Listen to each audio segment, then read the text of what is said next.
parts of America, and live from the G&D Show studio, this is your Ghostman and Demon Hunter Show.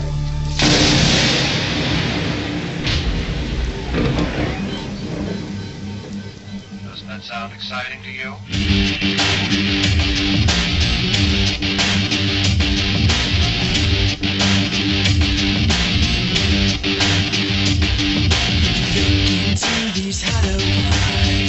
Hey, welcome back, Shadow Nation, to the one, the only mystifying Oracle of Radio, your Ghostman and Demon Hunter Show. Demon Hunter! Ghostman! What's going on, buddy? I was gonna, pause and not answer just so you'd think I'd forgot to hit the button again. Yeah, I know. You've done that before. You've done that before. It's not funny. It's spooky. I think it's fun. Because I always think I lost you anyway, huh? Hey! Smells like Sunday night, guys, because it is! It's the only night for your mystifying Oracle of Radio. Huh? Ah. And we are back in studio. Big night, Demon Hunter! It is? Big night. Thanks for Midnight Syndicate for our opening song, of course. Hey, special thanks to all our sponsors, all our home, Stitcher, Smart Radio, Planet Paranormal, Action Audio Apps. Hey! Are you listening? Check them out. They want to know. ActionAudioApps.net. And, of course, 102.7 FM, The Hog. Paid the bills. Paid the bills. That's taken care of. Paid the bills. Paid the bills. Right off the bat. Bills. Sometimes I forget Speaking of bills, folks, if you didn't listen, a few weeks ago, we were actually on Action Audio Apps. We were on the Coach Mo Show. Coach Mo Show. It was a sports show. And they talked a little football with Sean, but we never got to talking about curling with me. So, curling, is that a sport? Dude. Is that recognized as a sport? Is it recognized as a sport? I ask a simple question. It is a sport. That's un-American. It's in the Olympics. Whatever. Oh, fine. Be that way. Nobody likes curling. Comeback. No, fine. Be that way. No, I'm kidding. You're just upset because we're recording tonight in studio. Well, we're not even recording. We're live. We're recording and we're live. Yeah. But and you want to be. We're recording live.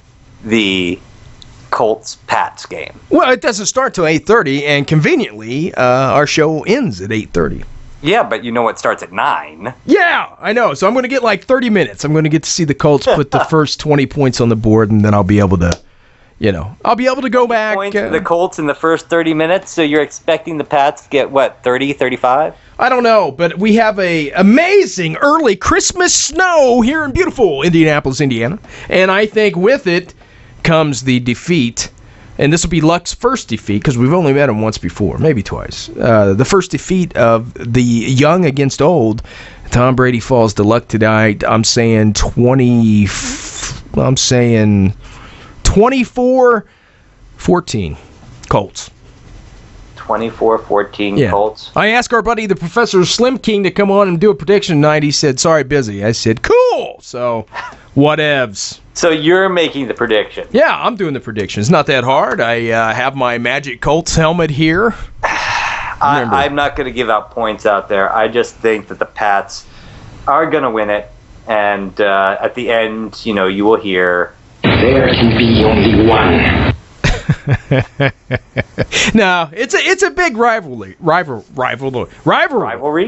guys. For you guys aren't football fans, I don't know what you're doing, but the Indianapolis Colts, of course, and the New England Patriots, everybody knows, is an amazing matchup. It always has been from the early days. Not because they're particularly great teams, but because Sean's from Indianapolis and I'm from New England. Well, yeah, that too, but they are amazing teams. If you think about it, it's always in the AFC at least. It's always those two teams. That's what it comes down to. Yeah, that's very true. Yeah, and it used to be, of course, you guys don't know, we had Peyton Manning, if you don't know, and, of course, New England's been riding on Tom Brady's coattails forever, Teddy Bruschi, whatever, and, you like how I did that?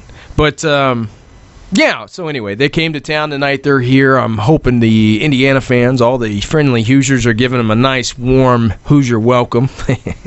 I'm sure all the girls surrounding their hotel room was nice last night. You think about all these rivalries and all this stuff. Do you think the football players really care? They're still getting paid $30 million or whatever. Yeah, I think they're laughing at us. I really I do too. But well, it's fun. It takes people's mind off stuff for a while, and it's always nice to see the big wins come out. Anyway, good luck to my Indianapolis Colts tonight. Bring home the victory, boys. Huh? That's what I'm hoping anyway. No. You don't think it's going to happen? No. Well. I think my boys will be bringing home the victory, but it's not your boys. Anyway, Demon Hunter, before I forget, let's do tonight's guest. What do you think? Sure, that would be a good idea, considering we are a talk show. There you go. Shadow Nation, listeners around the world, you heard the man. Tonight's guest. Tonight's guest, from the American Scream, from the Chiller Network, Scary Good. Our buddy Manny Souza stops by. We're going to go behind the scenes and inside the crazy mind of a Halloween man himself. Manny Souza, he's been working on this stuff for years, guys. We're going to find out what got him so intrigued in the Halloween season and why it kept him going through now, thus far in his life. I messed it up tonight. Anyway, guys, tonight, Manny Souza from the American Scream on the Chiller Network. You got those post-Halloween blues? We got the cure. Tonight, only at the home of the Mystifying Oracle Radio, your GhostMan&Demon Hunter show. Dun, dun, dun. Dun, dun, Oh, wait. dun. Wrong dun, dun, dun. Dun, dun, We're not dun. going. Manny Souza, man, I'm excited. Remember, we had Victor Barreto. Yeah, and they Came were on. the two big names on that show. Yeah, they were. And then you had Matt Broder and his father, of course. You know, I think what I liked about that show was, like us, they're blue-collar guys. They had some success, and they got their show, and they got to show their passion. You can really feel it through that show, and I think that's why. You remember when I told you when it first came out, man, you got to see the show. You did. You did. I did. So what's going on? We got that out of the way. We paid the bills. We Introduced our guest. Introduced the guest. We are right on schedule. I think this is going to be a bad show because we're never on schedule. It means something is going to blow up or explode. Are there any hidden Dybbuk boxes, say, in your studio right now, Sean? No Dybbuk box. But I it's funny, Nathan, because this week, and I can't talk about the show or whatever, and I told you last night, for the first time ever, because usually me and you have played ourselves on television.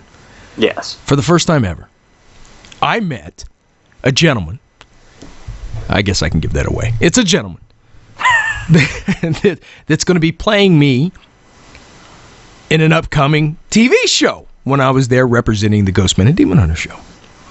Yeah. That's very weird. I thought, they would put Tom Cruise in there, but yeah, apparently they didn't have Tom. He must have been busy that weekend. But I met him. He said there was no way he could put on that much weight between now and when they needed him to film. Sean. That's beautiful. That's beautiful. The fat joke still. Man, if I was really husky. fat. It was a what would husky you do? joke. Sean. Well, yeah, husky. I can take husky.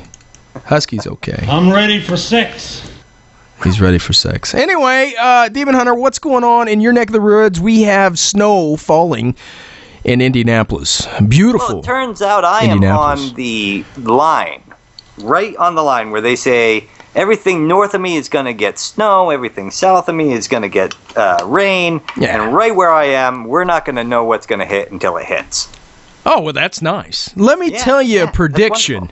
Let me show you. Punch you in the mouth. Yeah, let me tell you a prediction, my friend, for the Connecticut, Greater New England winter. My prediction is everything north of me is going to get snow, everything south of me is going to get rain, and I think my prediction, I'm going to get little or nothing, maybe a little icy mix tonight. That's all I think I'm going to get. It's going to be cold. Who you calling a psycho? Yeah. It's going to be a cold, cold night. It is going to be a cold night. It is going to be a cold night. What is the temperature there? Did you say? I wasn't paying attention.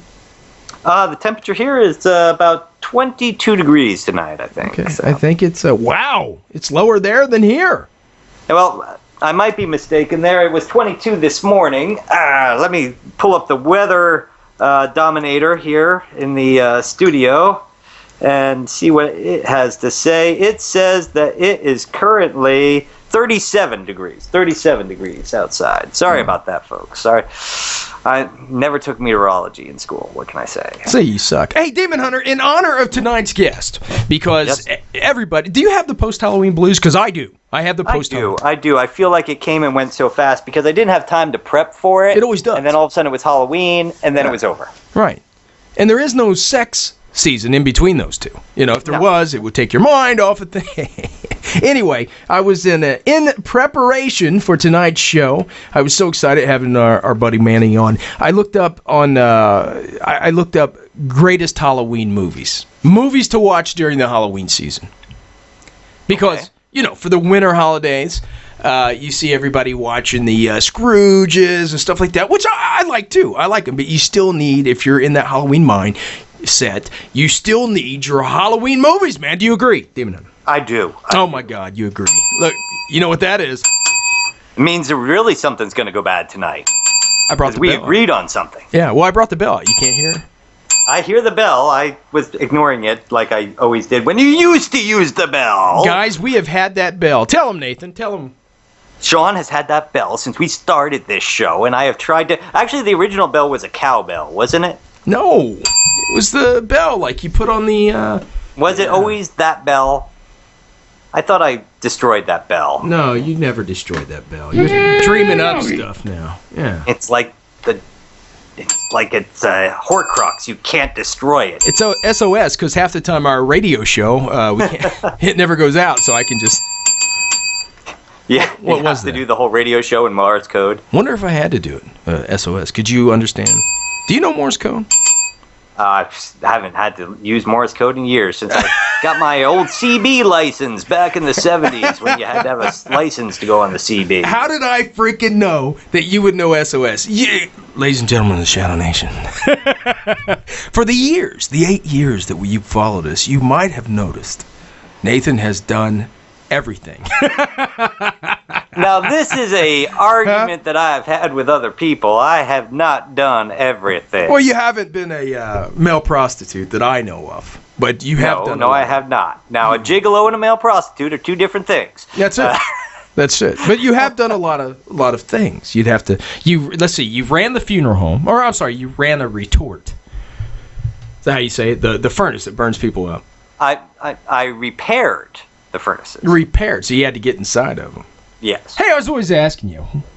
Wonder if I worked with you, and I said, "What does this switch do?" You think it's funny, but the first day I worked, that's what somebody did to play a joke on me and locked me in the furnace. Oh, nice. How beautiful. Anyway, you've done everything, but I guess when you're old, that's a... No, when you just get bored easy and you tend to go from job to job, that's what kind of happens. That's it, Nathan. Hey! From our good friends at www.rottentomatoes.com. Check those out, guys, for all your viewing needs. I always go there and find out what's the best movies. Tells you about the new movies out and the TV shows and all that good stuff. And then movie news, of course. But the best horror movies for Halloween of all time. What do you think? You want to hit it? I don't know if I could guess them all, but I think I could get several of them. I don't know if I'd get them in order. Okay, I'm going to pick out some of my favorite, but number 75.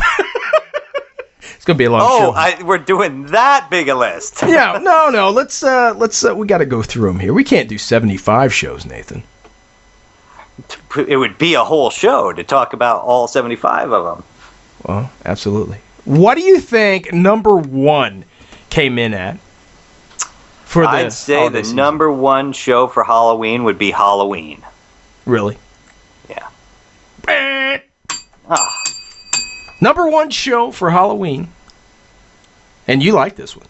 The Cabinet of Dr. Caligari. Okay. 1920. I can't see a 1920 show being the number 1. Well, I guess this is picks from moviegoers going for all the classic movies, and okay, I get that. I don't can see know. that. It says arguably the first true horror movie, The Cabinet of Dr. Caligari, set a brilliantly high bar for the genre, and remains terrifying nearly a century after its first stalked the screen. Dun dun dun. Check it out, guys. Apparently, people like these old ones because it's staying with Nosferatu at number 2. Repulsion, 1965, never heard of it. Don't know that one. Yeah. A shy young Belgian woman is left alone for a few days in the Kensington flat she shares with her sister, and she begins to withdraw into a dark secret. Dun dun dun. King Kong, 1933, number 4. Yeah, I know, right? For Halloween? The Bride of Frankenstein, number 5. I can see that. I can't. That's a classic. No, it's not a classic. It is. It's old. Just what is that? Just because you put black and white on something. No, It's gotta not be a classic. necessarily. You put black and white on your face. I don't think you're classic. Well, yeah, you do. You're hiding it from people. Okay, Demon Hunter, we went through those. It's kind of boring. Number 6. What do you think number 6 is on the Halloween. Psycho? Okay, I can definitely agree with that. That should have been farther up the list. I like Psycho. Number 7, I never even heard of. The Night of the Hunter. 1955. Don't know it. Number 8, Alien. Okay. That's okay. It's not really Halloween-y, though. No. Number 9, The Invisible Man. It's a good movie. Yeah. As long as What do you it's mean not the Alien? Chevy Chase one. What do you mean Alien's not? It has aliens in it. But Scary. it's not Halloween. Well, what is it? What season would aliens be? I don't know. It's more of a Christmas or Easter movie. I don't know. Alien. Because the eggs are hatching, right? Yes. Oh, that's great. Number 10, Frankenstein. Okay. I Hey, still- even Sammy Terry said that was his favorite. He did, didn't he? Yeah. For you guys who don't know Sammy Terry, that was very dear to my heart. It was a late-night horror host on WTTV4 here in central Indianapolis, Indiana. And he used to come on every Friday night, and he would host these movies. And Nathan and I had an epic show with him before he passed away. God rest his soul. A couple years before he passed away. And he said that Frankenstein... Remember what he said, Nathan? What's the secret to a good horror movie? Letting the horror exist in the viewer's mind. That's it. And not on the screen. Yeah. He said, I forget what he said. He said, Hollywood is under this very confused idea that horror has to be horrible. But he said, the real horror exists in the human mind. That's true. It's very true. Just look at what the human mind's capable of, and you'll see horror. See? And then he said, remember when Frankenstein had the little girl down by the lake? He said, what happened? And I said, he threw her in. She drowned. And he goes, you never seen that. You never seen that happen, but see what your mind did there. Anyway, number 11, Jaws, 1975 classic. I know you agree with that. I love Jaws, even though it involves the most evil creature that ever existed, a shark. I know. That haunts your dreams. Number 12, Rosemary's Baby. That's a good one. That's a good one. It's all right. Number 13, Let the Right One In. That's a 2008. I've never even seen that. Never saw that. Have to check it out. All right. Aliens, 1986. Aliens 2, I mean. I don't agree with that. Anyway, guys, that's 15. I'm not going through the whole list, but... Halloween wasn't in the top first 15? It was not. Halloween's way back on the list, like number 20 or 21. And I mean, Night of the Living Dead, nowhere in there. No. Which is a classic. I mean, that's where Romero. Oh, but it's black and white, Sean. You just can't throw a classic on it because it's black and white. That's true. No, Halloween's not black and white. What that? The original Night of the Living Dead What? was black and white. It wasn't filmed in a black and white period, but they filmed it in black and white. Yeah, I thought we were talking about Halloween. You're talking. No, I was talking about Night of the Living Dead. No, you were talking about. Oh, hush. I don't know.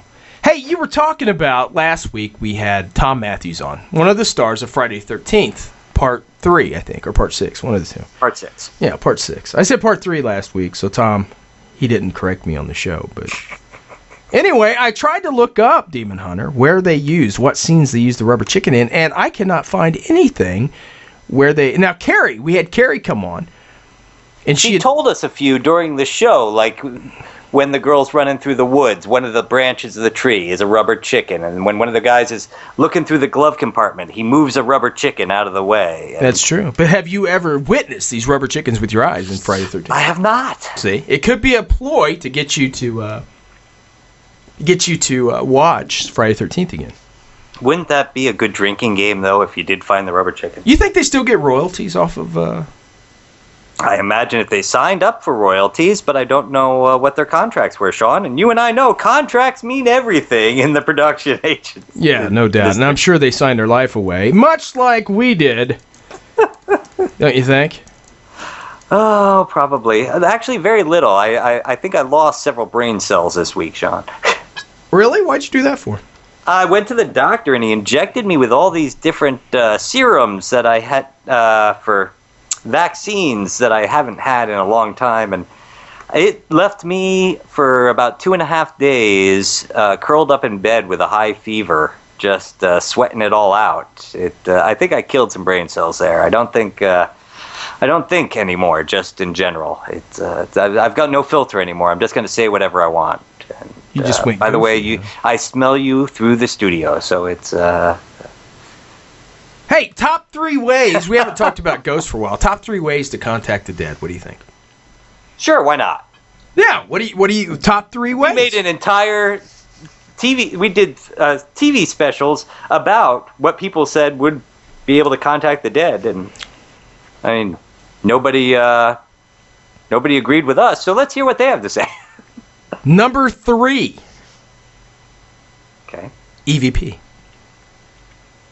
Well, that's just because EVP has become so easy with digital recording that everybody's doing it now. You can leave it on anytime if the dead have anything to say. They could talk to you. Number 2. What do you think number 2 is?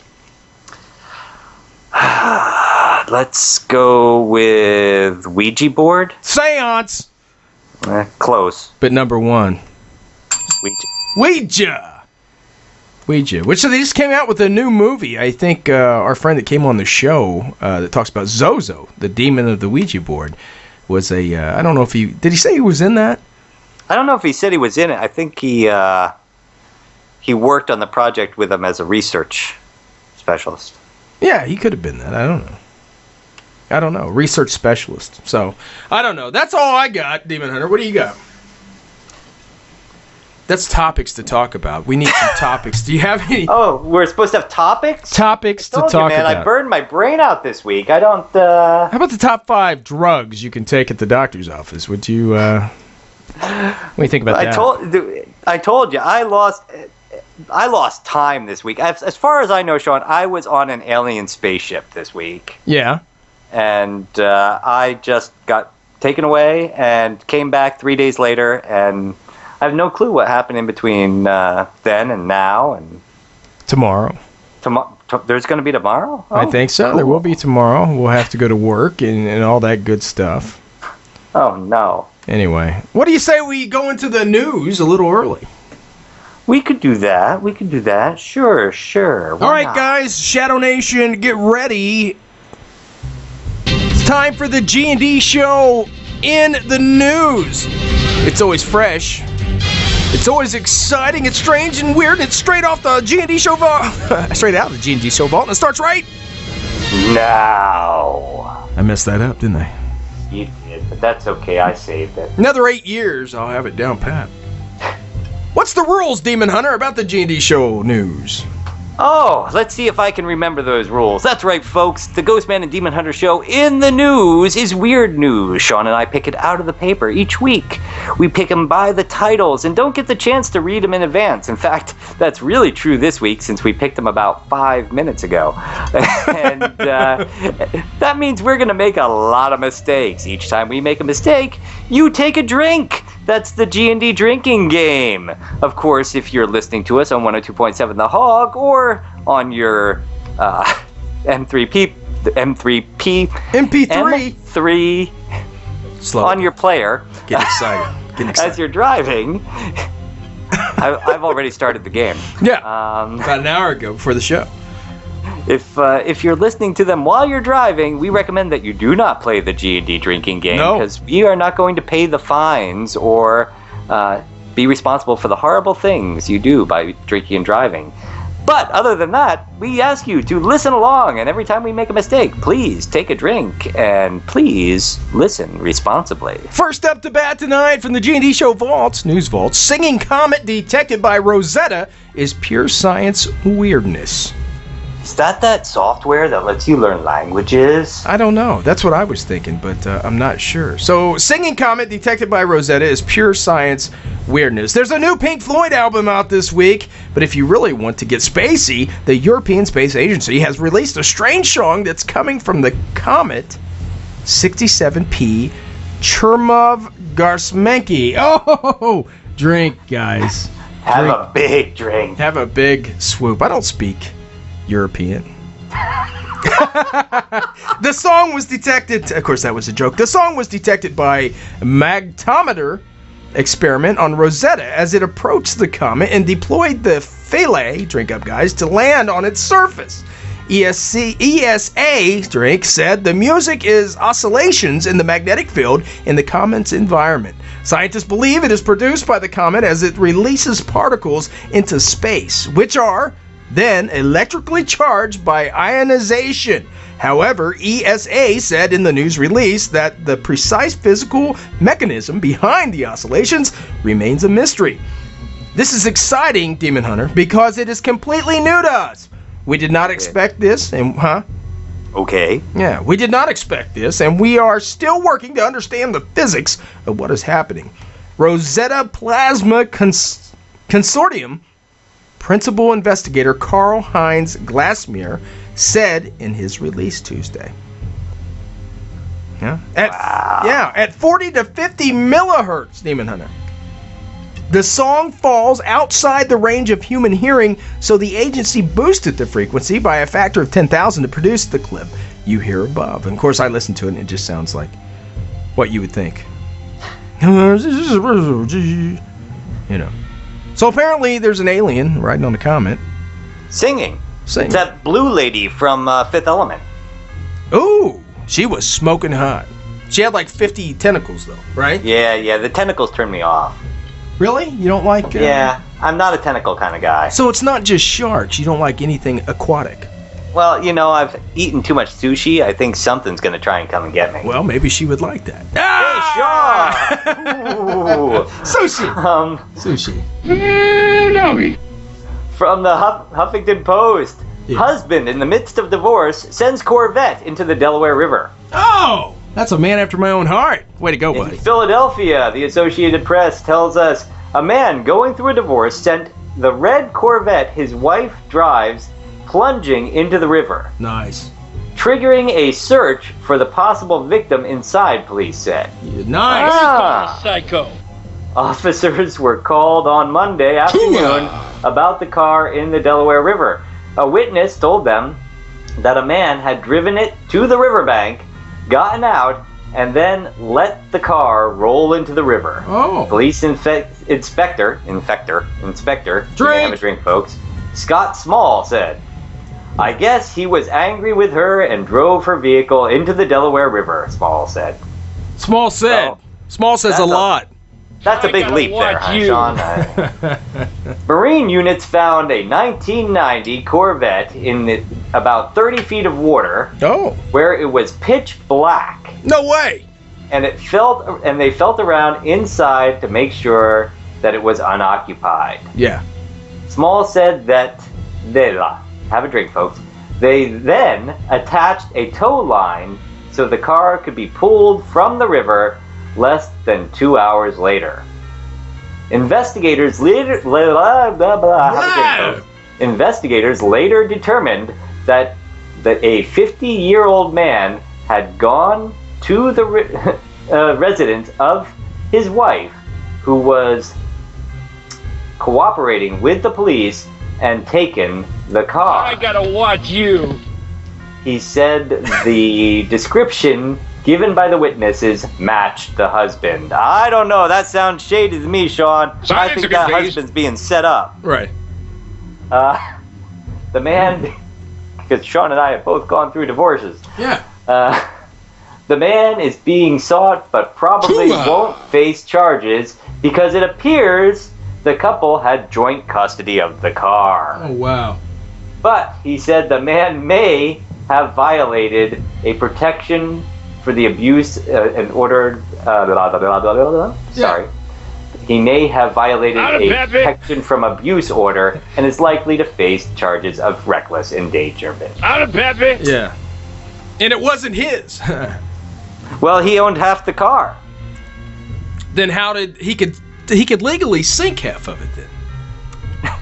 Yeah, her half just came along for the ride. Right, but he couldn't help that. To get the car, he had to go back to the house, and he wasn't allowed to be within, like, so many feet of the house. Right. Well. So, he'll most likely also be charged with illegal dumping, Sean. Ah! Are they really going to do it? Are they going to charge him with... I imagine they probably would. Like I said, they can't go after him for damage to the vehicle because he owned part of the vehicle, and it's no different really than crashing the car. So, right. Well, I would do the same thing.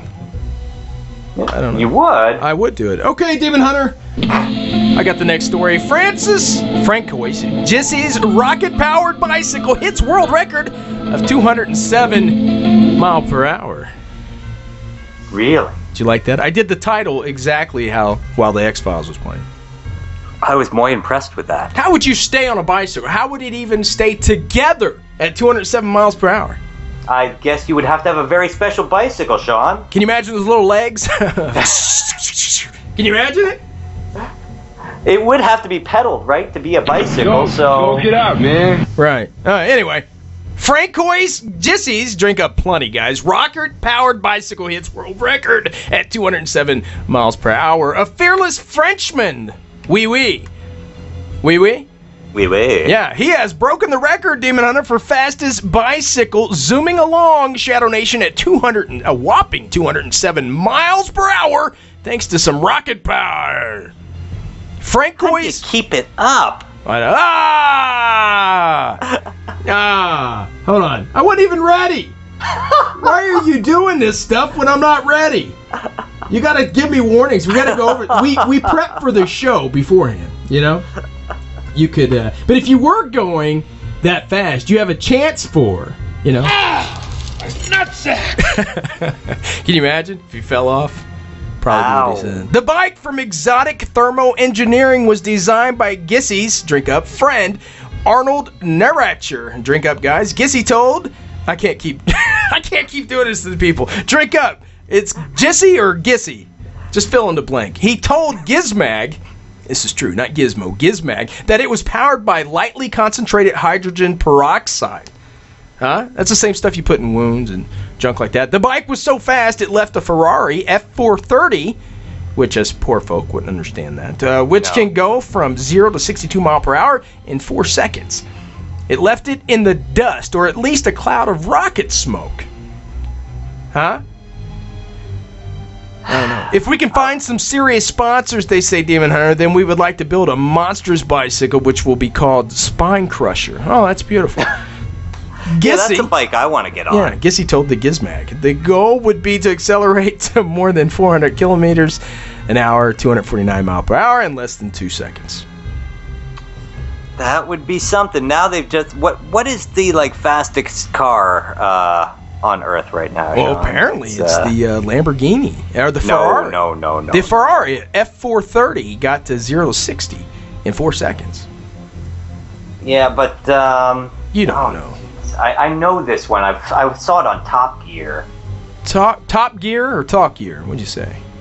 Top Gear. Top Gear. Okay, Top Gear. I don't watch those shows.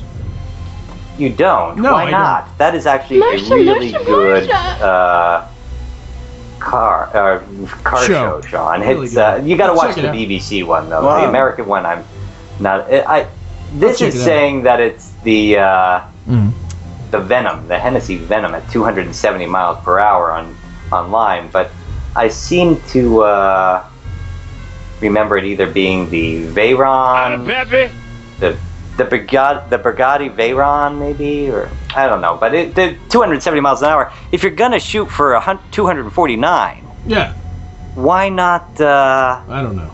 Why not shoot for beating the fastest car in the world? I don't know. I think the bicycle would come to pieces. I don't understand. Unless it's like an alien bicycle forged from steel of Superman's planet. You know what I mean? It would have to be. Kryptonite needs to be like a kryptonite bike. Right, absolutely. It has to be made from kryptonite. You are ugly when you're angry. You know what I mean? Do you got the next story, or what's going on here? What's the holdup? Well, oh my gosh, you just keep pushing and pushing. Okay, I can't continue to make filler here. From the Huffington Post and our folks over at Associated Press, Idaho teacher kills and skins small rabbit in class. Release the hounds! Oh, wow. You know, Sean, doesn't it make you just feel good that your kids go to to school for education, and now you got to worry that the teacher's going to be skinning rabbits in front of them. And yeah, so he skinned his rabbit. Isn't that a dirty? Can't you use that in? That might be a bad way to put it. The rabbits will get even eventually. Death awaits you all with nasty, big, pointy teeth. I've taught you a second time. Little Monty Python humor.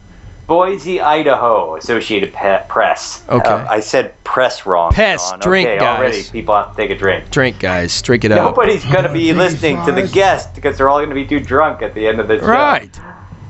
Manny's going to love that. An Idaho biology teacher is facing possible disciplinary action after killing and skinning a rabbit in class to show students where their food comes from. Right. Well, actually, that's not so bad. The Napa School District spokeswoman Allison Westfall says the teacher killed the rabbit in front of 16 students by snapping its neck on November 6th at the Columbia High School. Well, okay. Maybe snapping its neck was a little bit gratuitous. I don't know. But they do need to know that meat just doesn't show up in wrappers in the store. The rabbit was then skinned, cut up in front of the 10th graders. Well, they're 10th graders. They should be able to handle it. Well, it is hunting season. Yeah, but when I was in school, first day of hunting season, you got to bring your rifle to school with you. I'm hunting wabbit. That's Westfall says the demonstration isn't part of the biology curriculum. Right. Well, okay. She says the students who didn't want to view the lesson were allowed to leave ahead of time. The teacher's name has not been released. See? That's okay. I mean, apparently, has he been suspended or anything like that? Apparently, he has been, no, it doesn't say he's been suspended. Okay. He's just facing possible disciplinary charges. I mean, personally, we had to dissect animals when we were kids. This one just went from being live to dead in front of them. But you were homeschooled. Then after biology class, we made lunch. See? That's how you did it. Daddy made lunch while you were studying math and pagan rituals, whatever. Demon Hunter, I got the next story. All right, fine. Are you ready? Okay. Okay, here we go. Yes, the G&D girl. Chewing on ice better than sex, Demon Hunter. For some. Here we go. That's my story. Thank you for that, by the way. I appreciate it. Well, let's face facts, Sean. We should actually ask Mrs. Burris about that. Well, yeah, I don't know. Well, we've been married a year, so there's a lot of ice chewing going on. Oh, God. Oh, Mrs. Burris found the ice. Yes, absolutely. The G&D show girl. She wants to get involved here.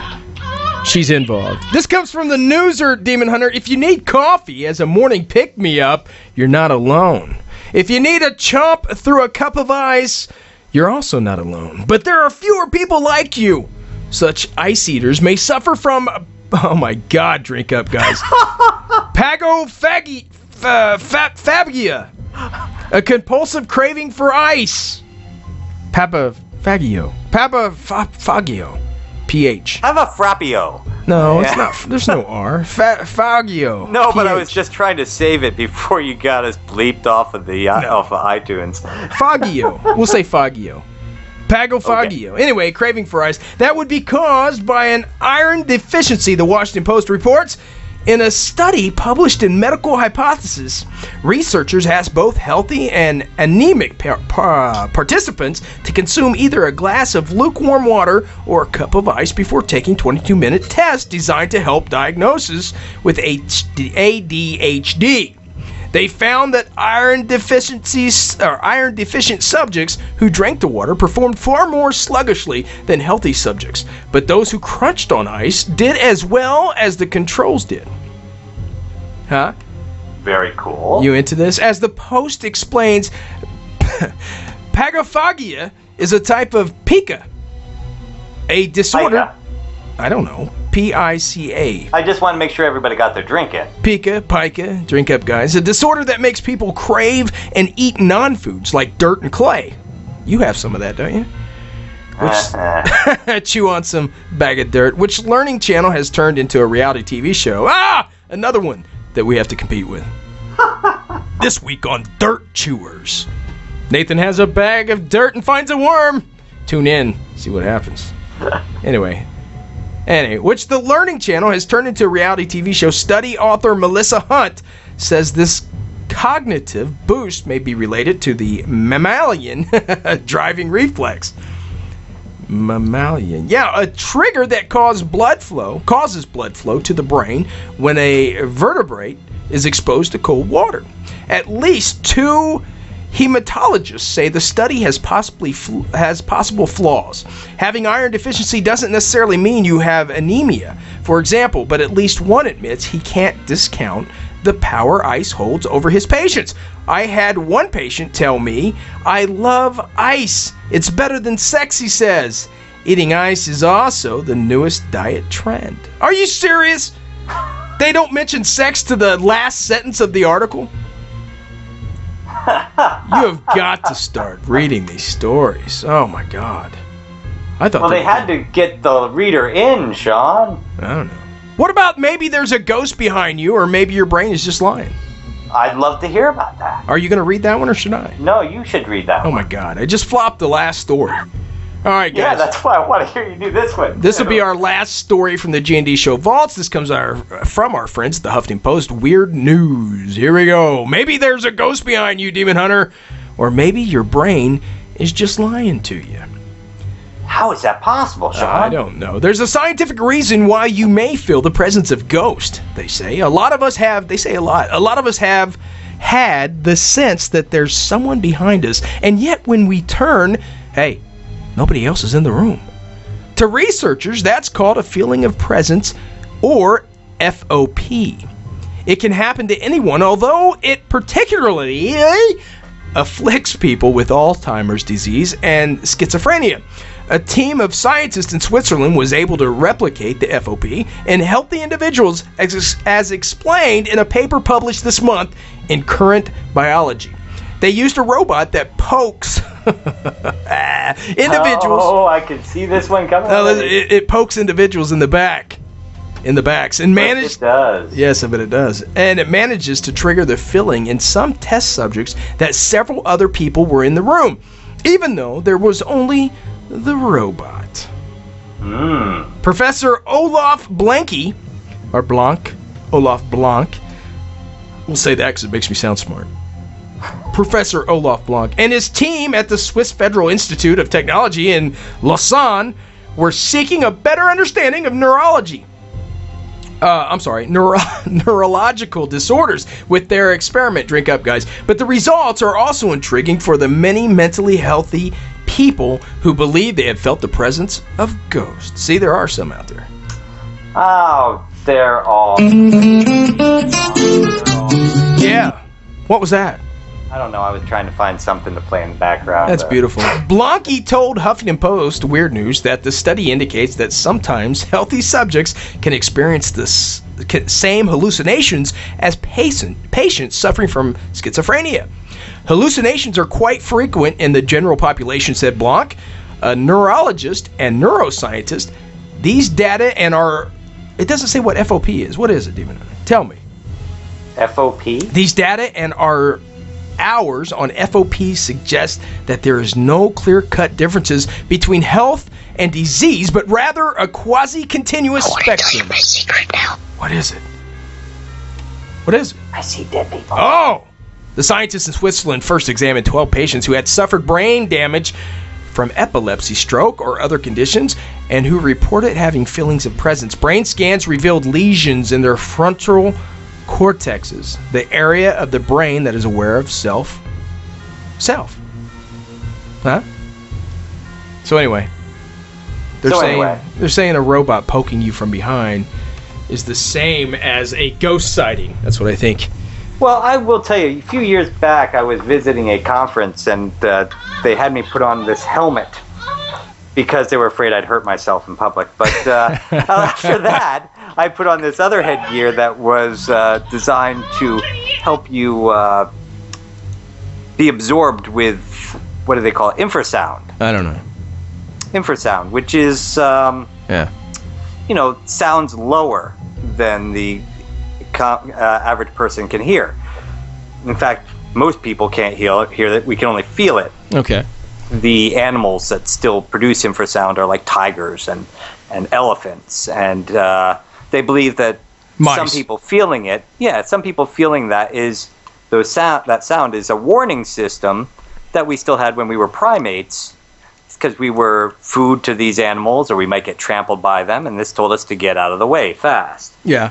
And some people, being very susceptible to infrasound, can actually be made to feel nervous, can start to feel and hear different things around them when they're exposed to it. When they put the helmet on me, I was sitting on a bench, and I thought for sure somebody came and sat down right next to me. Oh. And, when they were all done, they took it off, and they said, did you sense anything? I said, no, the only thing that happened was one of you sat down next to me and leaned up against me, and they looked at me and went, nobody sat down next to you. They took your helmet off, and you said, I want a piggy fries. Didn't I'm a very good driver. Kmart underwear. Kmart underwear. Demon Hunter, that was G&D Show in the News, Shadow Nation. Hope you enjoyed it. You know what time it is, though, brother? I don't, Sean. Please, tell me what time it is. Well, listen, here we go. Hi, this is Matt Milk from the Zombie Research Society, and here's your weekly update from the G&D Zombie Alert System. Now back to you, Sean and Nate. Thanks, Matt. Thank you, Matt. Hey, Sean, as you know, we roll straight into the Zombie Alert System by warning people that, like I said, I got shot up with some vaccines this week that left me pretty wiped out. I went through high temperatures, sweats, aches and pains, very similar to those kind of symptoms people go through just before they turn into a zombie. Now, I think about it, they shoot 2 or 3 vaccines into me, and this happens. It's that time of year where people are getting their pneumonia shots, their flu shots, their what else are they getting, Sean? They could get their Ebola shots and their shingle shots. If they start shooting people up with all this stuff at once, and it has this effect on me just for a few days, penicillin. Think what it might do if somebody already has a virus in their system that these might not be set against, but kind of mutate with. Right. And I said, right off the bat, we've got another opportunity for zombie attacks. So because of my personal experience this week, Sean, the Zombie Alert System is staying at Guarded. Guarded! I feel warm and fuzzy. Last 3 shows we've been at Guarded. Yeah. I mean, it's funny, too, because I've noticed now during The Walking Dead, they give you a chance to determine what the situation is at, and they're using the G&D Zombie Alert System, if you haven't noticed. They took our logo off of it, but they're using our system to determine what's going on there. Now, there's 2 ways to look at this, Shadow Nation. One, you can either believe that we are guarded and buy into the propaganda that Nathan is spilling to you, or 2, we're just too lazy to change the zombie advisory system board. You decide. Well, I sent you all of them. I know. Scotty, beat me up. But you did say that we are guarded. You make a good case for it. Well, guarded doesn't mean, Sean, that we're guarded against anything. What do you mean? Guarded means we should be on the guard. Oh, I thought it meant we're good. No. We should be on the guard. Something could happen. Right. Well, why aren't we at low? I don't understand it. We should be at low. Because I almost died, man. That's true. But you did not turn into zombies. I almost died, and I'm back. So you should worry, because I turned. You're the first one I'm coming for. You can't get me. I'm the gingerbread man. Remember that story? Yeah, and I seem to recall he got eaten. He did. Hey, what was your favorite nursery rhymes when you were growing up? Didn't we cover that? Well, we covered my least favorite, the one that created the only real fear besides sharks that I have. And that was the 3 billy goat gruff. Giants. No, trolls. The only thing I don't fear ghosts. I don't fear demons. I don't fear anything like that. Mm-hmm. I can't handle trolls, man. I don't do trolls, and it's all because of the 3 Billy Goats gruff. Women with hairy armpits. Aren't you scared of those? Apparently, I heard different nursery rhymes. I don't know. There was a woman with Apparently, hairy you did, and I don't want to know what your parents were reading to you out of the 1970s Hustler magazine. Whatever. 1970s. Oh. Oh, right. I'm sorry. I forgot. You're a youngin'. 75, buddy. Anyway, guys, that's your Zombie Advisory System G&D show of the week. You are welcome, world. We've possibly been saving keeping you safe. Demon Hunter! Ghostman. Shadow Nation. You know what time it is. Yeah. Uh-oh, you hear the music? That's right, guys. We are more than halfway through the new episodes, the new season, Hunt or Be Hunted, The Walking Dead. Of course, you know Nathan and myself and most of the Shadow Nation. That's why we've had a lot of Walking Dead guests on here, or big fans of The Walking Dead. A lot of our friends play on this show, and this week is a G&D original series that we play every week during The Walking Dead season, Rot Talk.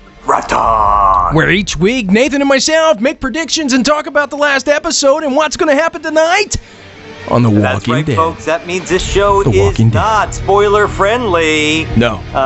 If you don't want to hear what happened last week, hold your hands over your ears and go la la la for the next 7 minutes. 7 whole minutes? Oh, you just looked at the clock, didn't you? Said, how much time do we get? We can't fill up predictions in 7 minutes. Manny's going to have to come on early night. That's just all there is to it. I could also tell you my story about going to see Richard Sherman from the Sherman Brothers, who wrote Mary Poppins. Oh, yeah, we'll talk about that. I want to hear about it. Well, I do. I want to hear about it. Anyway, Demon Hunter, last week on The Walking Dead, I can't believe it's almost over, first off. I know, it's insane. I looked it up, though, and I looked at what a season has in it, episodes for this, the Walking Dead Hunter Be Hunted season, and it says 18 episodes, which is crazy, because we're 2 away from being at 6. And if they come back, and I think they take a 3-month break, and it'll be another 6, that's 12 episodes, if my math is right. So, not 18, but 6, Demon Hunter. That would be, well, they did say last week only 3 more episodes till the mid-season. It said 1 more. 2 more. 2 more. Oh, right. I was thinking the week before that. Sorry. Right. Had to be the week before that, because if it was last week, they'd have said 2 more, and you said 3 more. Well, excuse me. Okay, guys, here's where we're at so far in the Hunter Be Hunted, The Walking Dead this season. Rick and Carl, the group busted up, and we left Rick and Carl with the preachers, while Maggie and Glenn ran off with, I keep forgetting his name, Sergeant something, I think. Whatever his name is. And so the team's split up right now. Beth, of course, we found out a couple weeks back, is in the hospital with crazy cops that want some boo-boo, and the guy got his face eaten off by the chick that he got some boo-boo off when she transformed into a zombie boo-boo. Yeah. So, we seen that episode, Demon Hunter. We seen Beth being brought back into the hospital when the black gentleman escaped. And we seen the first one. We're going backwards. Where when Michonne heard some things in the bushes, and Daryl comes. Abraham. You're thinking Abraham. Sergeant Abraham. There you go. Yeah, I think it's Sergeant. Yeah, Abraham walked out. Anyway, ADD gonna kick in here. So we see Michonne, and we see Daryl come through the bushes. She says, "Where's Carol?" And he gives a weird look, but there is somebody. He says, "Come on out." We don't know who. Then it goes to the hospital. We know Beth didn't escape. The black gentleman did. Maybe it's the black gentleman behind the bushes. We don't know what's behind the bushes, number 2. Wasn't, no, that was, we've already lost Bob, right? Yeah, Bob's gone. So, he died early. We left Rick and Carl with the preacher. That something's amiss there still. We killed the meat eaters, the cannibals.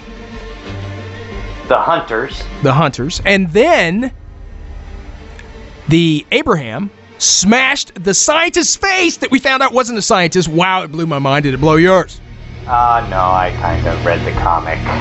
Yeah, you did read the comic. But a lot of people called that, though. They said this guy's too goofy to be a scientist. I think a lot of the team might have known, but they wanted to be led on to believe that he's a scientist. I mean, God's sakes, he's your last hope. He said he had a cure for everything, but we found out he was just scared and he wanted Abraham to protect him. Did he die last week? I don't think Eugene's dead. I don't. I don't know. I think Eugene took a lick in there, but I don't think he's dead. I think he's probably knocked out cold, and he's going to have a pretty busted up face. Okay. But, no, I think Eugene's going to be okay. Okay, last week, so far we've covered Rick and Carl and the Preacher, Maggie and Glenn left with Abraham, Beth's in the hospital, Carol was being pushed in with her, we think it's a trap, we don't know. Last week, Abraham smashes the scientist's face, he falls to the ground, smashes his face again on the concrete. This week, I think we go back to Rick and Carl if we're going to do the roundabout thing, and we're going to start with something with the Preacher. Something's going on there, and I think that's where we're going to find out what's going on with the Preacher more. What do you think, Nathan? I think you're right that we're going to probably going back to the Rick and Carl section here. I don't know if we're going to be focusing so much on the Preacher. I think we've already discovered his biggest sin. I don't think we're going to discover too much more about him. I think it's going to be a very Daryl heavy episode explaining what happened. A very Daryl Christmas? Very Daryl Christmas. That sounds like he's going to say. This is my brother Daryl and my other brother Daryl. Oh, yeah. And it'll bring us back around to going back to the hospital to save either Beth or Carol or both. Yeah. We might add, guys, just a reminder, we are in talks with Mr. Reedus, the actor who plays Daryl. We're talking to his agents. We're got an upcoming show with the big man.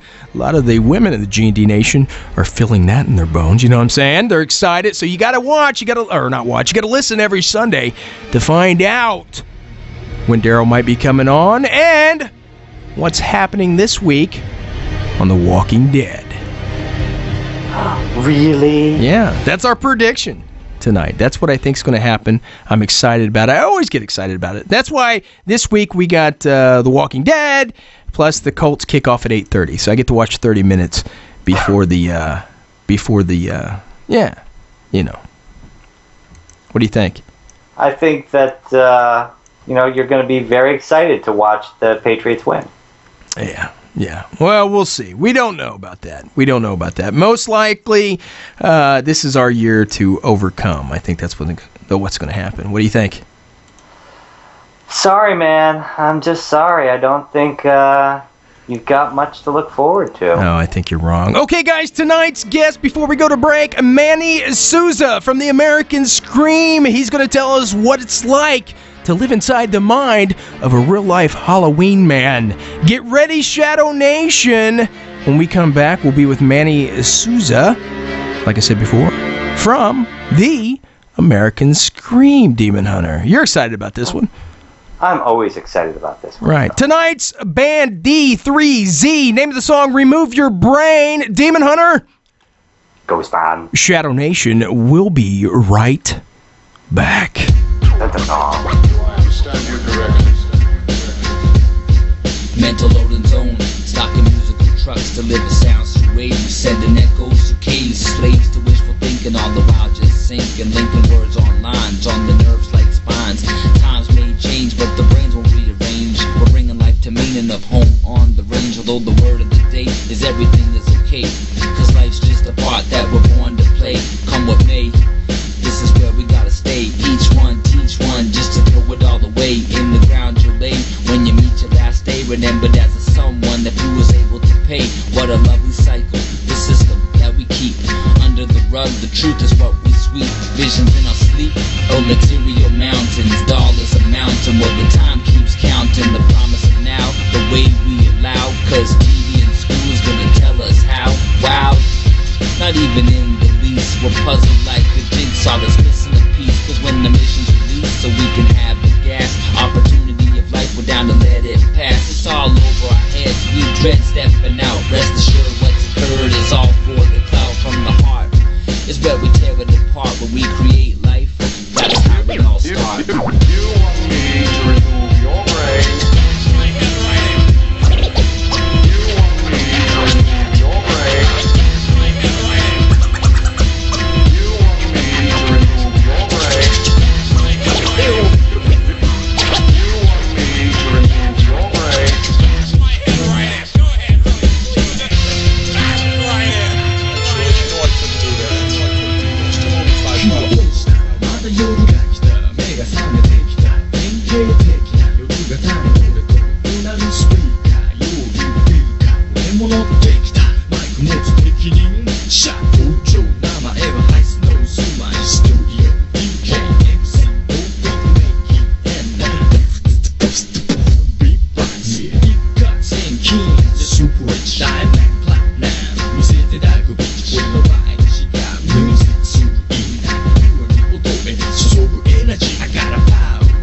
on music, so I put my power making music back.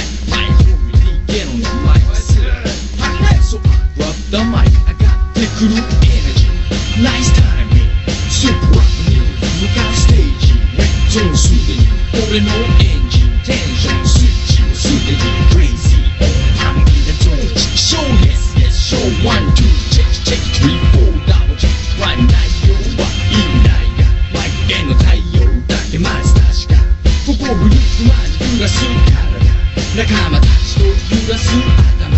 同じ空間に入った瞬間まるで時が止まった You want me to remove your brain You want me to remove your brain You want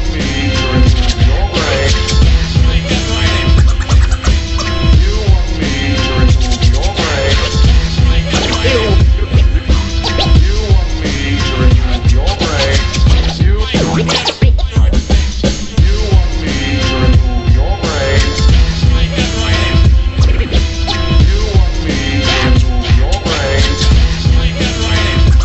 want me to remove your brain You want me to remove your brain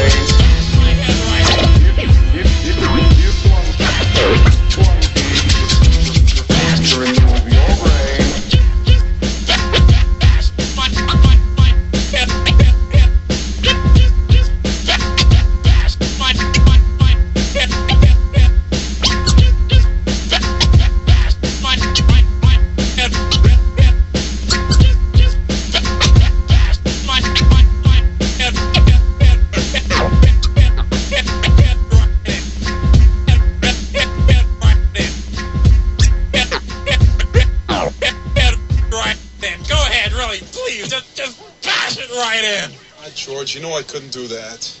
You still owe me $5.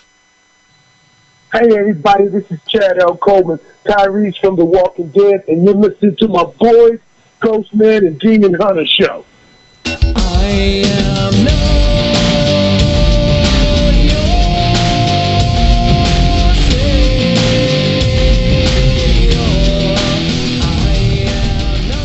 Welcome back, Shadow Nation, to the one, the only mystifying Oracle Radio, your Ghostman and Demon Hunter show. Please help us welcome tonight, guys, from the Chiller Network, Scary Good, the American Scream, the Halloween man himself, Mr. Manny Souza. What's going on, Manny?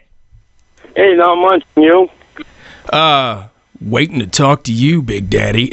Everybody's got post-Halloween blues, and we've been waiting for 2 weeks to get you on. It's really too late. Not too late, but we should have had you 2 weeks ago because people are dying to talk about Halloween, man. Yeah, well, I still talk about Halloween. It's still up in my yard. Dude, I was telling Nathan, Manny, and I've been saying it since a couple years back. When I first seen The American Scream, whenever that was, when it first came out, it captured me. I told the wife, I said, you know what? These guys, I watched it like 5 or 6 times because we're all blue-collar guys. We don't live in some Hollywood studio, high-rise apartment. We all work for a living, and you got to do something you love to do, and you got to share it with all of us across the country, which is Halloween. And your passion and your love for the season really showed, man. You know? Thanks. And how did you get started with it? I mean, did you grow up and somebody, you loved Halloween? You said, this is it, man. This is my calling. No, I liked Halloween. When I was a kid, I always went out trick-or-treating, trying to fill up the bed, the big pillowcase as much as I can get. Right. But then I bought a house here in Sleepy Fairhaven. And when we first lived here, first year, it's like I'm from the city and this is the suburbs, and in the city, even though I lived on a 3-decker, we had tons of kids running around. Right. When we got here, I was lucky to get 20 kids.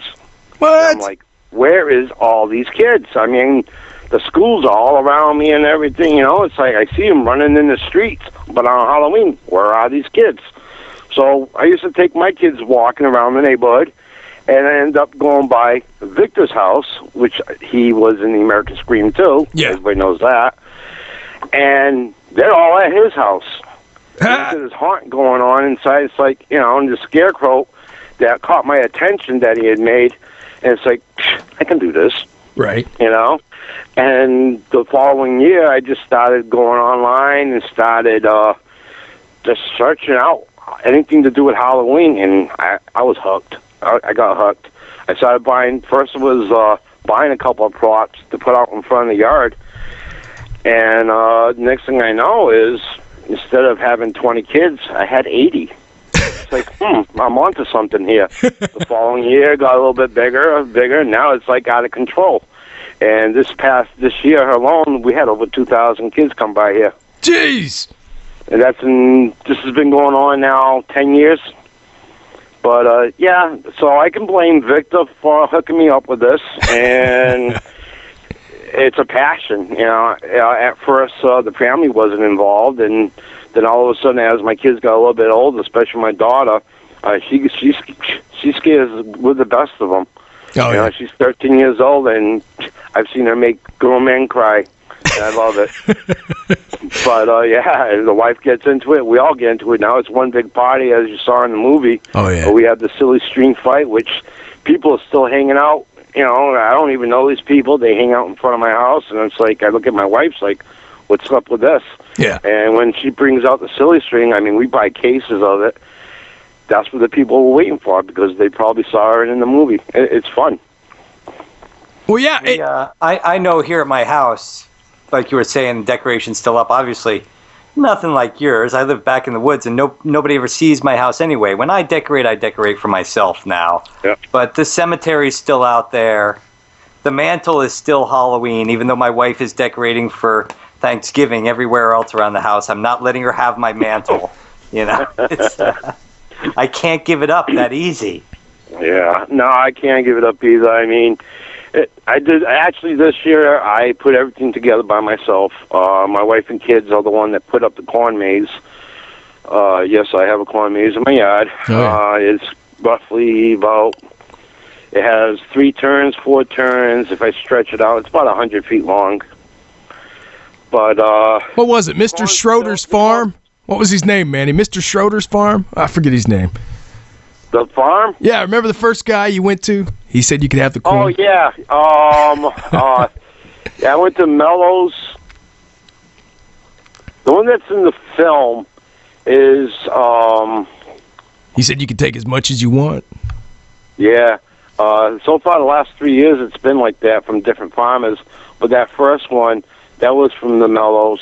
Yeah. The second one was another corn farm, corn for the cows. Right. That was, I know I'm going to say Bridge Street, but you guys don't know where it is. It's in the other part of town.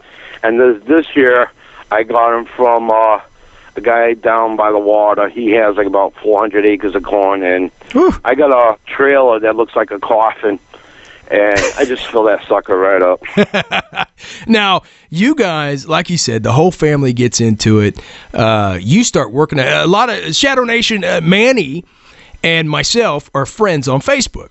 I had to get a hold of him. I had to follow this guy because I'm so interested in what he does. And I love the fact that you're so into Halloween. I seen this year, when did you get started? When do you usually get started for Halloween? I know you still got the haunted house up. Started, probably, I like to get started after Labor Day. And I like to be done and ready to rock for Columbus Day weekend. That didn't happen this year. I was like a week and a half late, so I only opened up for a week. But basically, it's because I started. I had a bunch of wood that somebody dropped off, so I had to core and split all that and get it out of my way. I had my pool to take down. I put my pool up for the summer for the kids, and then it comes down right after Labor Day, so I can get my cemetery in there. But I started it out late. I did everything all by myself, like, except for the corn maze, and it was like every day after work and the weekends, 12 hours a day on the weekends, and I finally got it opened but it's still standing as we speak. Yeah, I seen that. The only thing that's in the house right now inside my house looks like Halloween threw up all over the place. You can't bear to take it down. Electronics and everything inside the house. The only thing out here, and my latex stuff's in the house. But the only thing standing right now is the buildings, the mazes, the tunnels, my cemetery. All the stones and everything is still out. But I gotta start. Every time I go to take it down, it rains, and I don't like putting stuff away wet, so I just leave it until it dries. But then again, it rains again, so Mother Nature and Old Man Winter is just like real too quick this year, you know? Oh, yeah, back to back. You know, the reason you don't want to take it down, you can't stand to put it away. You got to if I had it my way and I didn't have pies and everything during the summer, it'd be up all year. I would have to go and get corn somewhere else. Yeah, the squirrels would carry it away, man. Yeah, it's hard to put it away, and especially the pack, what I got, it's crazy. I look at it, it's like last 2 years, too much. I got too much. I'm cutting down, and I end up adding more. And it's like, how did I do this, you know? What do you do on Halloween night, like this year here in Indiana? In Indianapolis, we had a bad, I mean, it was flurries out, and the wind was howling. I had my fog machine out front. I had the skeletons and everything. I got like 10 kids in my neighborhood, much like what you were when you started out. I mean, how do you cope running something like this when the bad weather hits? Just got to deal with it. It is what it is. I mean, you can't fight Mother Nature. The only thing I pray that don't happen, that happens to a lot of my haunted family or friends, is that either pouring rain or it's snowing. You would have to shut down. There is no way that the extension cords I got running through my yard, there is no way I'm plugging it in. You know, have you ever been in the middle of like getting ready to set up, and all of a sudden you're like, oh no, and it starts to rain, and you got to like undo everything? Well, actually, was that Storm Sandy that hit New Jersey coast? She hit us too, and that was just a couple of days before Halloween, and it took me 4 weeks to put everything together with help. Oh man! It took Mother Nature 1 day to take it down, and I mean, she took it down. I had tents that so you can understand where I live. My yard is 90 feet by 140. The tent that was 140 feet away was 140 feet the other way. Oh. That's including all the wallpaper that was inside of it. Oh, no. The lights that were hanging in it. My mausoleum, I patched it up. My old one, I made a new one this year. Yeah. My old one, I patched it up because it was like a tumbleweed, and it rolled for about 45 feet, crushing my tombstones. Oh. It was nasty here. I could not, when I came outside the next day, I looked around, I says, I'm going to patch this corner up. This is what they're going to see, and I'm going to hand out the candy from here, and that is it. My wife, no, we got to do this, A lot of people are counting on me. It's like, oh, God, put a guilt trip on me. All right, let's go. And luckily, I was on vacation, so I didn't have to go to work. Right. So we were up at 7 o'clock in the morning. We didn't come back. We didn't go back in the house till like 10 o'clock at night, and we did that 2 days in a row, and I got the haunt running that night.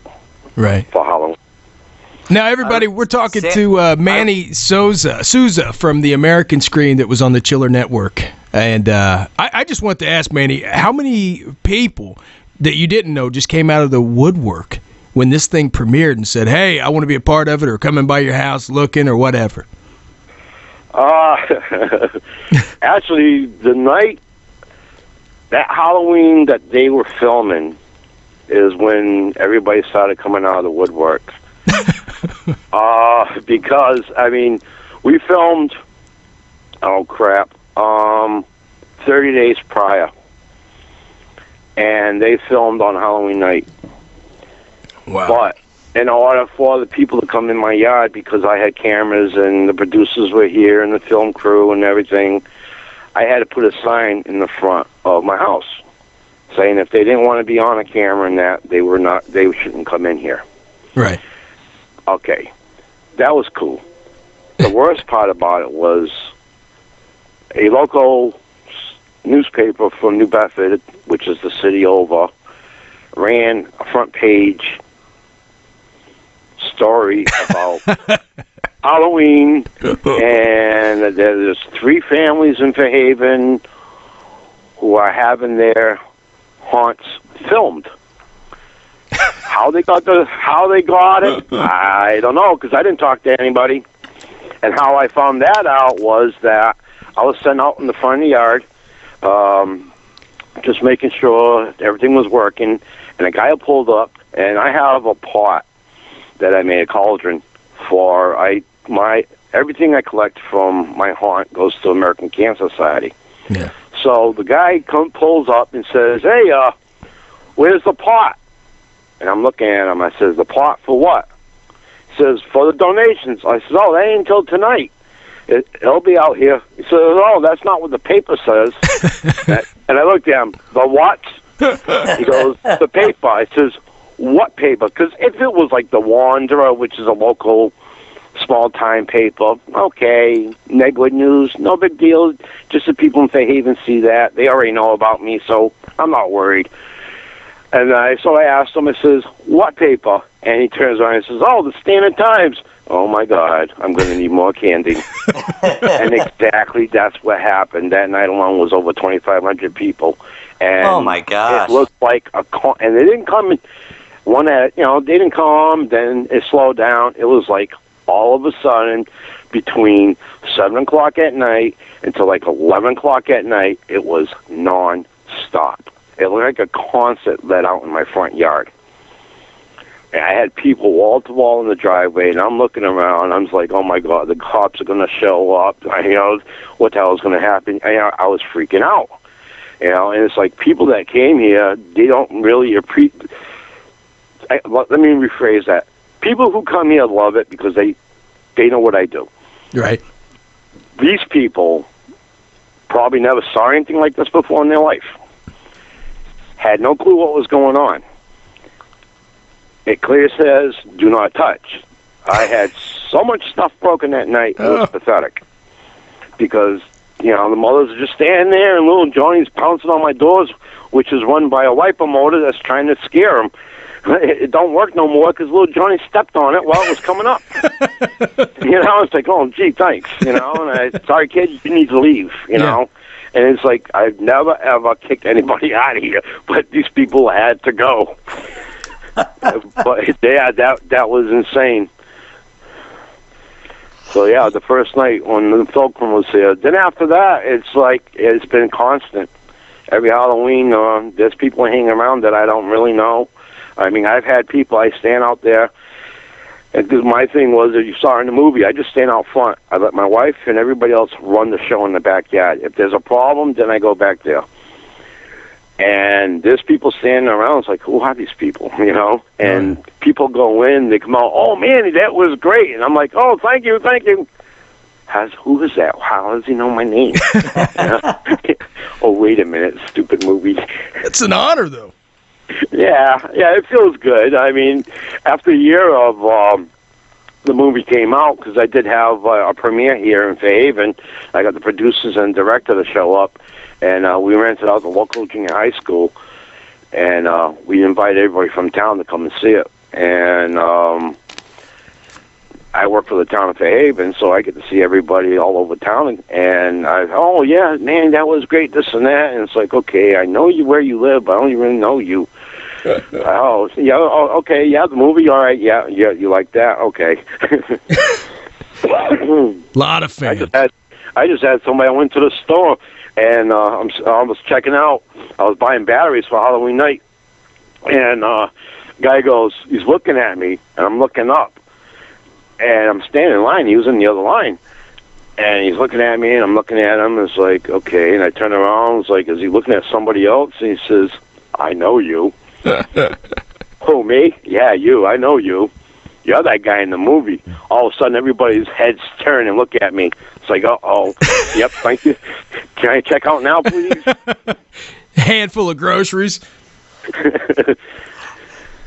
See, usually when somebody walks up to Sean and I and says, I know you, we look for a place to hide fast because there's usually going to be a weapon drawn. Yeah, a lady that says, keep walking. Yeah. A lawsuit that's going to be a summons that's going to be handed to us.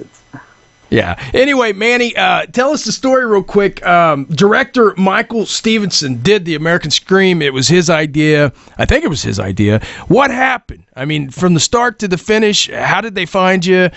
How was that whole deal? All right. A year before they started filming, there was a thing on the web saying if you want to see a haunt on TV, this and that, Magic Stone Productions was looking for a family, so I kind of like put my name in it, and I just put the word out on my web pages, like Faces of Halloween and Haunt Forum and Halloween Forum and everything. I just threw it out there for everybody to do it, you know. And I knew I didn't have a chance. I mean, I was small time, and they just started going around to everybody. They went to a lot of my friends in New Jersey and down the Cape and up north in Massachusetts. And by chance, they saw a picture of Victor's daughter, Catherine, near a spider. And they said, we got to go check these people out. So they went by Victor's house, and Victor was picked to be in the movie. He says, yeah, you know, they weren't even going to come in our neighborhood. They were just looking randomly around. And just by chance, because of that picture, they happened to go by Victor's. Yeah. So they started talking. They were checking out Victor's house and all the stuff that he was making, getting ready for the season. And all of a sudden, I was in my yard, and my gates are closed, and I was just throwing stuff all over my yard, figuring out what I'm going to do for the season.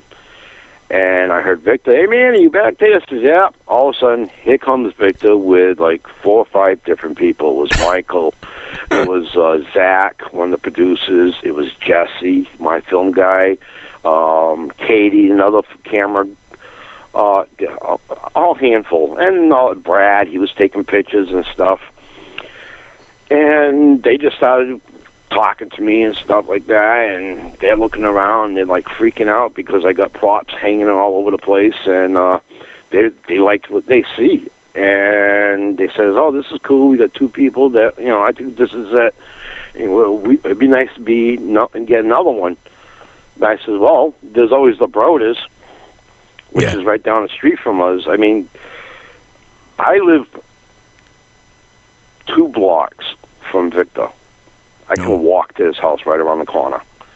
The Broders live probably about 6 blocks away from us, so it's close. So Michael, I brought them over, and they were interested, and it was just like history from there. I mean, they didn't have to try because they needed Chilla.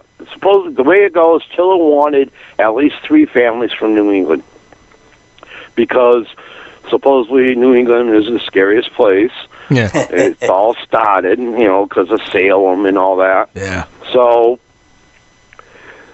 they asked Chilla, hey, we got 3 families in one town. It's going to save you a ton of money. Oh, yeah. Hotels and everything, you know. Chilla said, do it.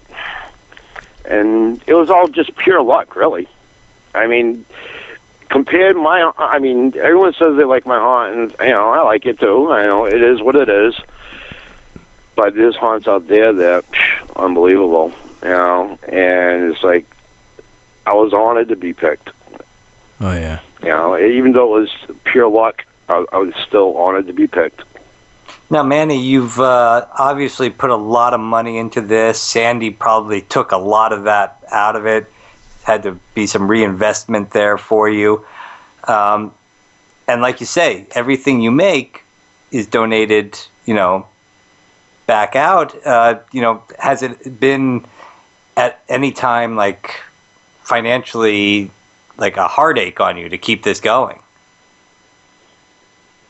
No. No? No, not at all. Financially, I dumpster dive, guy. I buy practically nothing. You can tell. I mean, everything I get so far. I mean, if you on some of my pictures on my page, if anybody wants to go to Old Oxford Haunt on Facebook and look at the pictures, I have a pirate scene, and then you look at it, and people like freak out on it, and it only cost me $6 to build that, and that's in paint. The thrifty Halloween guy. You know, I mean, you know, some of the people says I'm the king of the dumb stuff. You know, which is good because if it's free, it's for me. That's it. That's your bumper sticker. I scrap. You know, I find stuff that I could use. I got a bunch of 8-foot length stockade fence I used this year. I got that all free. Somebody was throwing it out. I looked, hey, do you mind if I grab this? No, go right ahead. Thank you. Now that Halloween's done, I'll burn it in my wood stove. You were saying before that you know, they contacted your friends in New Jersey, on the Cape, up in Maine, and you say your friends. Is there like a community of haunters that you're a part of that just communicate and share ideas and?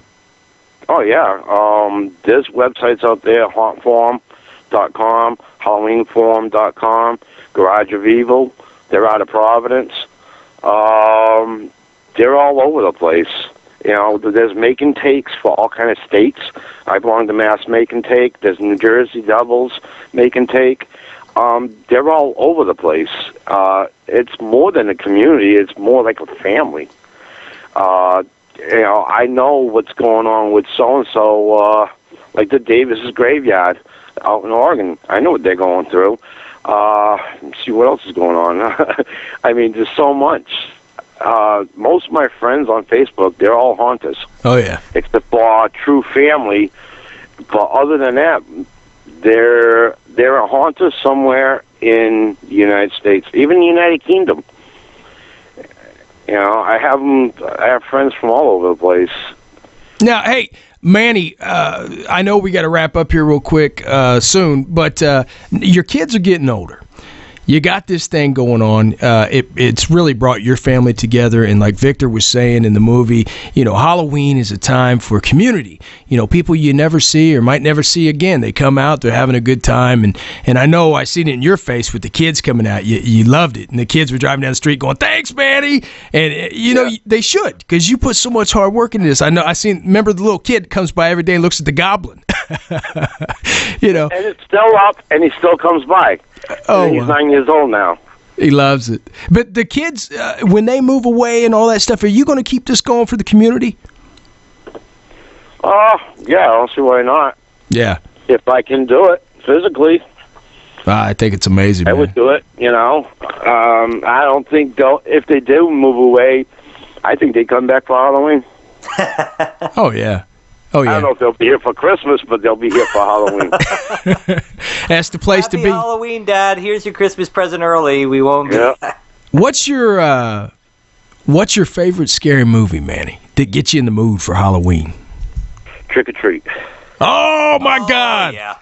That's an instant classic. I love it, man, because it captures the blowing leaves down the old streets and all that. It gets me in the mood every year. A lot of people would say Halloween, stuff like that, but Trick or Treat, man, just bypassed all that. They said they're working on a part. Yeah, Halloween, the first one, yeah, okay.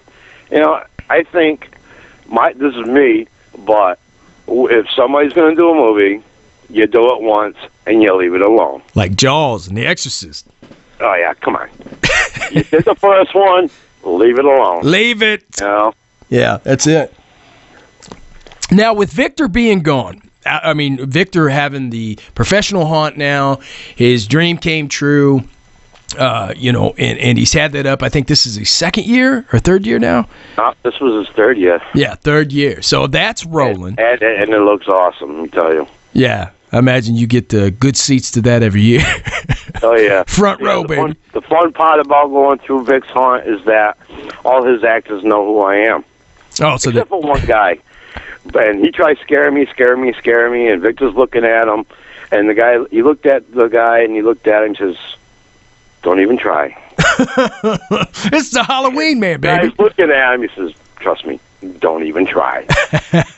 And Victor's got the movie poster hanging up, and he just like looked over, and the guy looked up at the post, and he looked at him. And he says, "No wonder," and he walked away. Oh yeah. Now, have you thought about maybe taking yours that route at any point? Oh no. No. No, that I'm learning by Victor's mistakes. Yeah. That's something Victor really wanted to do, and more power to him. Right. But I am doing this because it's fun. Oh, yeah.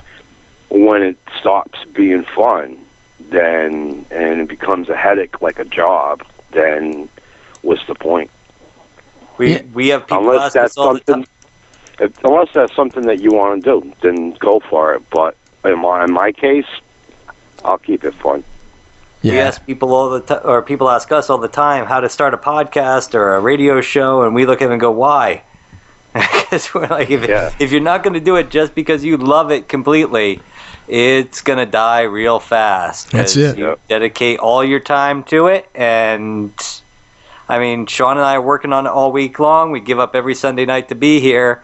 And a lot of people sit there and go, "Oh, I just don't want to this week." And once you walk away from it 1 week, it's gone. It's, right. But Manny, I got to say, we got to close out the show, brother, and we love you, but stay on the line 1 second. And I just want to get one last thing out of you. Now, being a Massachusetts man, we talked earlier, my Indianapolis Colts are taking on the New England Patriots tonight, and I just want you to tell the world what you think about the Pats. Suck. Also going to take it by 10. That's it, baby. Luck is in the house tonight. You heard it from the original Halloween man, Manny Souza. Hey, can we get your website, Manny, so people can check you out and find you? So now that you've been on film, and now the Ghostman and Demon Hunter show, next year you'll have 3,000 people at your door. Well, yeah. All right. Not really a website. Everything's on Facebook. It's OLE Oxford Haunt on Facebook. Catch it there. If you guys are any familiar with Faces of Halloween on Facebook, I run that page. I'm also administrator on Haunters Connection. So, you can get me there. Nice. And check out Manny, and if you're in his area or you travel to see these kind of home haunts, because Sean, I got to tell you, I took Chrissy on for the first year, took her out to see some of them, and she just loved it. But she wouldn't do the walkthrough ones. She would only do ones that people had hay rides, because she wanted to feel like up off the ground, away from the spooky stuff. Yeah. But it's fun, folks. It's a way to really, and if you're a young guy with a young girl, very few things get them to get closer to you than walking them through a haunted house. And Manny, hats off to you, brother, for doing what you do. We love you. You're such a great guy. You do this thing. You keep this tradition alive, and you give the money to American Cancer Society. In my book, brother, you're top shelf. Thank you, guys. All right, brother. Stay on the line 1 second. Demon Hunter, what do you say we pay some bills? Oh, I'm pulling the wallet out right now. Okay, let's pay these bills. Somebody's got to. Hey, special thanks to all our homes, all our carriers, 102.7 FM The Hog, Stitcher, Smart Radio, Planet Paranormal, and Action Audio Apps. Hey, are you listening? They want to know. Check them out at actionaudioapps.net. Creative Commons, Midnight Syndicate. Thanks for the tunes. From the haunted back roads of America, this has been another G&D exclusive interview. Don't go changing America, because we won't. Demon Hunter. Because we love you. Night, guys. Pats suck. Go Colts!